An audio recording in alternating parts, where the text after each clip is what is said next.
हिरण पूरे दिन घास खाने में लगा रहता है, घास को प्रोटीन में बदलने में ही लगा रहता है। दूसरी तरफ मांसाहारी लकड़बग्घे को जब तक भूख नहीं लगती बस आराम से पड़ा रहता है, क्योंकि उसे पता है कि उनके लिए प्रोटीन का इंतजाम करने के लिए हिरण जो लगा हुआ है। जब तक हिरण है जंगल में खूंखार जानवर चैन से सोते हैं, पर हिरण जब कम होने लगते हैं तो ये भूखे खूंखार पशु नए जंगलों की तलाश करते हैं। हमारे पूर्वजों ने भी बड़ी मेहनत से सोना, चांदी, रत्न, ज्ञान, विज्ञान इकट्ठा किया था। क्या हुआ? बाहर से कुछ लकड़बग्घे आए और सब कुछ सफा चट कर गए। आज हम ऐतिहासिक पर्यटन के नाम पर उसी विध्वंस के अवशेष देखने जाते हैं। अफगानिस्तान लिया, पाकिस्तान लिया, बांग्लादेश लिया, कश्मीर लिया, केरल और बंगाल भी लगभग जा ही चुके हैं।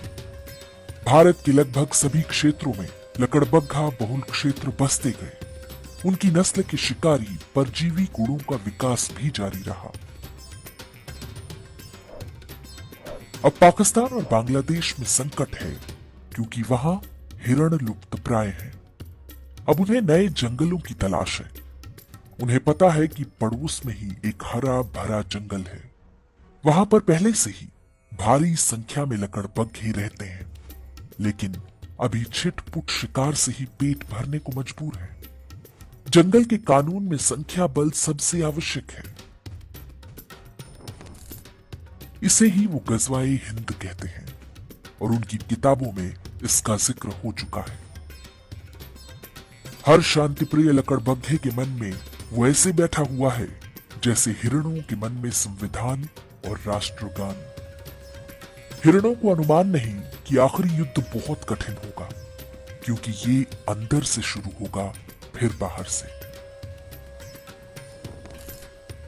जितनी तेजी से पाकिस्तान और बांग्लादेश से हिरण कम हो रहे हैं, ये युद्ध उतना ही निकट आता जा रहा है।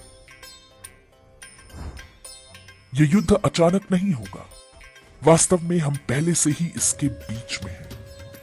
विश्वास ना हो तो हैदराबाद, केरल, पश्चिम बंगाल, यूपी, हरियाणा, राजस्थान, दिल्ली आदि के लकड़बग्घा बहुल क्षेत्रों में घूम आइए। हिरणों ने वहां से घर और संपत्ति बेचकर कहीं और बसेरा बना लिया है, लेकिन वे जिन स्थानों को सुरक्षित समझ रहे हैं वो भी वास्तव में सुरक्षित नहीं है। सिर उठाकर देखें तो उनके ही आसपास कोई लकड़बग्घा फलों और नारियल पानी का ठेला लगाए खड़ा है। कोई लकड़बग्घा प्लम्बर, कारपेंटर या मैकेनिक बनकर हिरणों पर नजर बनाए हुए है।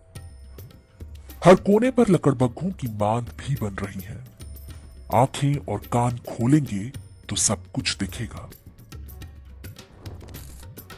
आप खूब संपत्ति बनाएं, अपने बच्चों को अच्छी से अच्छी शिक्षा दें, ताकि वे अच्छी नौकरी या व्यापार कर सकें।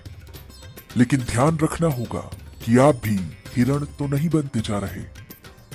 जिसकी संख्या होगी वही ये युद्ध जीतेगा।